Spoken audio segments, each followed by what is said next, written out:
వీడియోను లైక్ చేసి ఛానల్ కు సబ్స్క్రైబ్ చేయండి. ఉద్యోగులకు సీఎం చంద్రబాబు సంక్రాంతి గిఫ్ట్. పీఆర్సీపై కీలక ప్రకటన.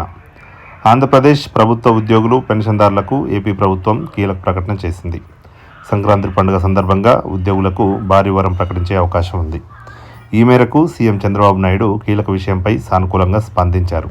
పీఆర్టీయూ నాయకులతో జరిగిన సమావేశంలో సీఎం చంద్రబాబు వేతన సవరణ సంఘం ఏర్పాటుకు చర్యలు తీసుకుంటామని చెప్పారు. ఈ విషయాన్ని పీఆర్టీయూ నాయకులు తెలిపారు. ఆ వివరాలు ఇలా ఉన్నాయి.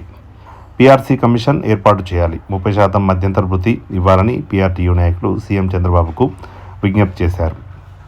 అమరావతిలో సీఎం చంద్రబాబు పీఆర్టీయూ 2026 డైరీని, క్యాలెండర్ను ఆవిష్కరించారు. అనంతరం సీఎం చంద్రబాబుతో teachers MLC doctor Gade Srinivasulu Naidu, PRTU రాష్ట్ర అధ్యక్షుడు మిట్ట కృష్ణయ్య, ప్రధాన కార్యదర్శి తదితరులు నాయకులు చర్చలు జరిపారు. ఈ సందర్భంగా ముఖ్యమంత్రి చంద్రబాబుతో పీఆర్టీయూ నాయకులు మాట్లాడారు.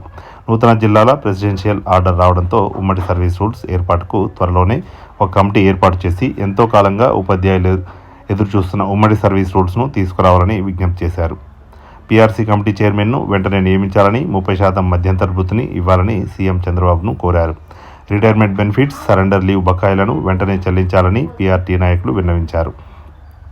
పీఆర్టీయూ నాయకులు చేసిన విజ్ఞప్తులు, డిమాండ్లపై సీఎం చంద్రబాబు సానుకూలంగా స్పందించినట్లు సమాచారం. ఇప్పటికే ప్రభుత్వ ఉద్యోగులకు సంబంధించిన వినతులు, డిమాండ్లు సీఎం చంద్రబాబు నెరవేర్చారు. దసరా పండుగకు డీఏ ప్రకటించగా పెండింగ్ బిల్లులు చెల్లించారు. ఇక మిగిలిన పీఆర్సీ, ఐఆర్ ప్రభుత్వం విడుదల చేయాల్సి ఉంది.